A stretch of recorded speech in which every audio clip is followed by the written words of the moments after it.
కొమరంభీం ఆసిఫాబాద్ జిల్లా సిర్పూర్ నియోజకవర్గం market committee నూతన చైర్మన్ గా బాధ్యతలు స్వీకరించారు. సిద్దాల దేవయ్య మాట్లాడుతూ, ఒక సామాన్య రైతునైన నాకు నమ్మకంతో ఇంత పెద్ద బాధ్యత గల మార్కెట్ కమిటీ చైర్మన్ పదవి రావడానికి ప్రత్యేక కృషి చేసిన కాంగ్రెస్ సిర్పూర్ నియోజకవర్గ ఇన్ఛార్జ్ రావి శ్రీనివాస్ అన్నకు, జిల్లా ఇన్ఛార్జ్ మంత్రి సీతక్కకు, అలాగే జిల్లా అధ్యక్షులు కొక్కిరాల విశ్వప్రసాద్ రావుకు, మాజీ ఎమ్మెల్యే కోనేరు కోనప్పకు కృతజ్ఞతలు తెలియజేశారు.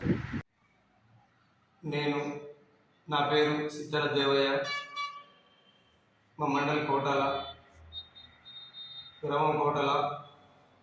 నేను వ్యవసాయ చేసుకుంటూ ఈరోజు కాగజ్నగర్ మార్కెట్ కమిటీ చైర్మన్ అవ్వడానికి, నాకు ఈ బాధ్యతలు ఇవ్వడానికి కారణమైన సిర్పూర్ నియోజకవర్గం కాంగ్రెస్ పార్టీ ఇన్ఛార్జి రావి శ్రీనివాస్, అదే కాకుండా మళ్ళీ ఇన్ఛార్జి మినిస్టర్ సీతక్క గారు, అలాగనే ఈ market agriculture minister Tummala Nageswara Rao గారు, అలాగనే చీఫ్ మినిస్టర్ సీఎం గారు రేవంత్ రెడ్డి గారు.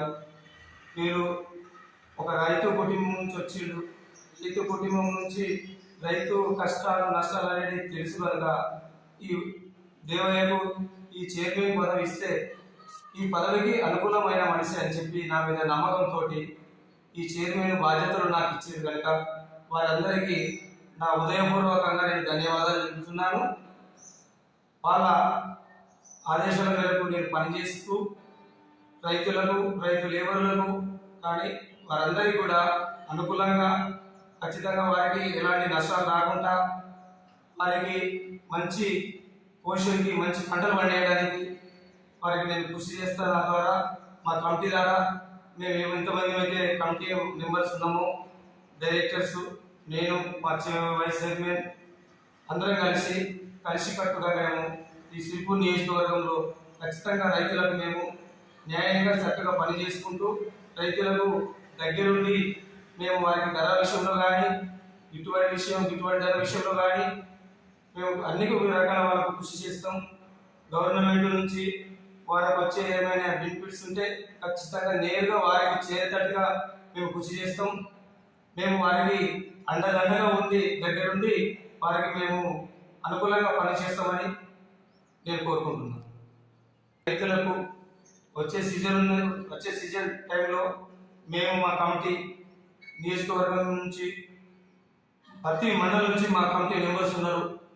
ప్రతి మండలం నుంచి కమిటీ మేమందరం సమావేశమై మాట్లాడి రైతులకు మనం ఎలా ముందుకెళ్ళి రైతులకు మనం ఎట్లా బెనిఫిట్ చేద్దాం, వారికి ఎట్లా లాభం చేద్దామని మేము అనుకొని మేము ఖచ్చితంగా రైతుల దగ్గరికి వెళ్ళి వారి కష్ట సుఖాలు తెలుసుకుంటూ వారికి మేము చెప్పుకుంటూ ఈ టైంలో ఈ పంట వేసుకోవాలని, ఈ టైంలో ఈ పంట వారికి ఏమైనా నష్టం జరిగినా వారికి నష్టపడే ఇప్పుడు రైతుల దగ్గర కొంతమంది తెలియకుండా కొంచెం పక్క రాష్ట్రం నుంచి మన దగ్గర బ్యాన్ చేసిన విత్తనాలు తీసుకొచ్చి కేసీలని కొంతమంది పెడుతున్నారు. కానీ వాటిని అరికట్టడానికి, వాటిని మన రాష్ట్రానికి రానియకుండా వాటిని ఖచ్చితంగా అది వేయవద్దు, అది కరెక్ట్ అయిన పంట దిగుబడి వెళ్ళది అని చెప్పి వారికి మోటివేషన్ చేసి ఆ విత్తనాలు మన రాష్ట్రానికి, మన నియోజకవర్గానికి రాకుండా మేము చూస్తాం. ఎమ్మెల్యే ఇక్కడ బీజేపీ పార్టీ నుంచి ఎమ్మెల్యే గారు ఉన్నారు. ఎమ్మెల్యే గారు కూడా రైతుల విషయంలో, పబ్లిక్ విషయంలో, అందరి విషయంలో ఆయన వెళ్తాడు. మా కాంగ్రెస్ పార్టీ నుంచి నాకు ఇచ్చిన బాధ్యతల బట్టి, నా బాధ్యతలతోటి నేను రైతుల దగ్గరికి ముందుకెళ్తా, పబ్లిక్ దగ్గరికి వెళ్తా, మోటివేషన్ చేస్తా, మంచి కృషి చేస్తా. వారికి నా ఉద్దేశంలో నేను కూడా మా పార్టీకి ఎలాంటి అపనిందలు రాకుండా నేను ఖచ్చితంగా కాంగ్రెస్ పార్టీలో పనిచేస్తా, రైతుల కోసం పనిచేస్తా. ఎంపీటీసీ కౌన్సిల్ ఎలక్షన్లు ఉన్నాయి కనుక ఆ ఎలక్షన్లో కూడా మేము ఖచ్చితంగా గ్రామానికి వెళ్తాం, మండలానికి వెళ్తాం, వారికి చెప్పుతాం, ఖచ్చితంగా కష్టపడతాం, కాంగ్రెస్ ప్రభుత్వాన్ని ముందుకు తీసుకొస్తాం.